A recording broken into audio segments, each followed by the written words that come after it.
नमस्कार, स्वागत है आपका। मेरा नाम है विपिन बेबाक। हमारे साथ हैं कांग्रेस के वरिष्ठ नेता सुमति यादव। स्वागत है सुमति जी। जी धन्यवाद।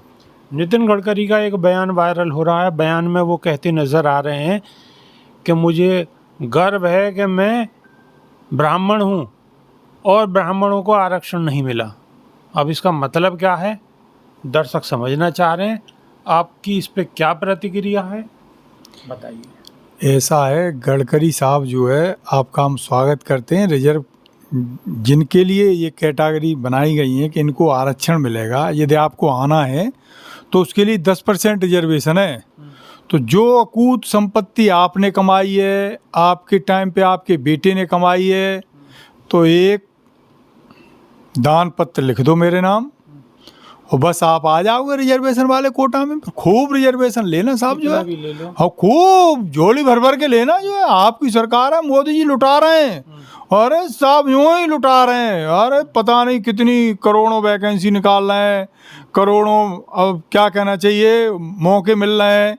तो खूब लेना आप जो है, बस जो आपके पास है ये हमें नहीं देना चाह रहे। हमारे और बैकवर्ड में बहुत बहन भाई हैं जो है, किसी को एक दान पत्र लिख दो, खूब लो, झोली भर भर के रिजर्वेशन। मोदी जी का लाइव प्रसारण आ रहा था अभी भी, बिल्कुल अभी बंद हुआ है जी। और मोदी जी ने कहा है कि देश के लिए बहुत ही शुभ दिन है कि जीएसटी में हमने इतनी छूट करी है और इनकम टैक्स में हमने 12 लाख रुपए तक की फ्री कर दिया है। तो देश को बहुत बहुत बधाई। मोदी जी ने छूट राजी राजी नहीं करी, गैर राजी करी है। अच्छा। हाँ, जो राहुल गांधी जी कहते थे ना, गब्बर सिंह टैक्स, गब्बर सिंह बहुत दिन तक देश के लोगों को डरा के आप शासन नहीं कर सकते। तो गब्बर सिंह की अब समझ में आ गया कि भाई देश के लोग मेरे खिलाफ पता नहीं किस दिन नेपाल जैसा कर दें, श्रीलंका जैसा कर दें, नीदरलैंड जैसा कर दें। उससे पहले कि ये लोग कुछ करें, मैं एक नया सूपा छोड़ देता हूँ। अरे महानुभाव, पहले ही विपक्ष चिल्ला चिल्ला के कह रहा था कि क्यों, हम तो वैसे ही, हमारे यहाँ देश गरीबी से त्रस्त हैं, देश के लोग बेरोजगारी से त्रस्त हैं। आप इतना ये जो टैक्स की स्लैब थी हमारे यहाँ, वर्ल्ड में सबसे ज़्यादा जो टैक्स स्लैब लगाई गई थी खाने पीने की चीज़ों पे, जो एडवांस डेवलप कंट्री हैं उनमें भी इतनी नहीं होती थी। तो इतने तो आपने टैक्स लाद दिए, इतने दिन तक आपने देश के लोगों का खून चूसा, और आप आज कह रहे हो जो कि इसको उत्सव मनाइए। किसको मूर्ख बना रहे हो साहब आप जो है। अगर आज उत्सव है, अगर आज देश उत्सव मनाए, तो जो कल हुआ था, जब ये लागू हुआ था, तो जब क्या था? अरे आधी रात को, मतलब ये बड़ा विचित्र लोग हैं, आप समझिए। टैक्स थोप रहे थे देश के लोगों पे, लेकिन कह रहे तो उत्सव मनाइए साहब। अरे वही वाह, मतलब क्या कहें, रोएं हंसें सिर पीटें। मतलब जिस दिन उन्होंने लूटना चालू किया था देश के लोगों को, उस दिन भी रात के 12 बजे कहा था कि उत्सव मनाइए साहब जो है, और हल्ला गुल्ला काट रहे थे। जितने चैनल थे सबको एक जब भी उत्सव था और आज भी उत्सव मनाने की बात। ये आपकी बात है। देखो ना, तब भी उत्सव था, आज भी उत्सव है। किसे मूर्ख बना रहे हो। जिस ढर्रे पे आप चल रहे हो ना, इस ढर्रे पे अब लोग समझ गए हैं आपकी पोल। मोदी जी कह रहे हैं कि देशवासी आराम से कार खरीदें, स्कूटर खरीदें, मोटरसाइकिल खरीदें, कुछ भी खरीदें, छूट ही छूट है। मोदी जी 2017 में ये लागू करवाए थे और आज हो गई 2025। 8 साल तक आपने जो लूटा है देश के लोगों को, जो आज आपकी समझ में आई है, ये वापस कर दो पैसा साहब देश के लोगों का। जितना पैसा पहले लिया है सरकार ने इतने सालों में, वो पैसा कायदे में तो वापस करना चाहिए।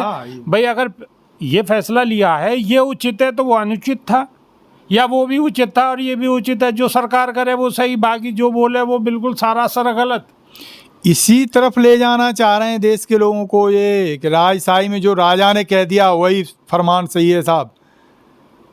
डीजल पेट्रोल को क्यों नहीं आप जीएसटी के दायरे में ला रहे साहब? अब तक क्रूड सस्ता था, किसी टाइम पे तो क्रूड ऑयल आता है उसके भाव बिल्कुल जीरो हो गए थे। विदेशी कंपनियां कह रही थी ले जाओ हमारे यहाँ से, लेकिन साहब ने कीमतें कम नहीं करी। और आज आप ये जान लीजिए, वो भी तो जीएसटी के दायरे में आना चाहिए। डीजल पेट्रोल, गैस, सीएनजी नहीं, वो नहीं लाएंगे साहब जो है, वो नहीं लाएंगे। वो तो चूसना है देश के लोगों से पैसा, कैसे आपकी जेब में से ब्लेड मार के पैसा निकालना है, वो कर रहे हैं ये दिन रात जो है। लेकिन नहीं साहब, उसका भी उत्सव मनाइए आप जो है कि ये आपसे पैसा ले रहे हैं। क्या मतलब देश के लोगों को मूर्ख बना रहे हो साहब जो है। देश के लोग समझ गए हैं और ये कहीं ना कहीं इनके अंदर खौफ व्याप्त था जो है। जो राहुल गांधी जी कहते हैं, तो राहुल गांधी जी ये परतें खोल रहे हैं इनकी जो है। तो कैसे देश के लोगों का ध्यान हटाएं। जाति जनगणना की जब बात करी गई थी तो देखो इन्होंने फटाकदी से संसद में खड़े हो गए, सरकार जाति की जनगणना कराएगी। लेकिन साहब वो तिथि कब आएगी कि जब आपकी सरकार जाति जनगणना कराएगी, वो आज तक नहीं बताया इन्होंने।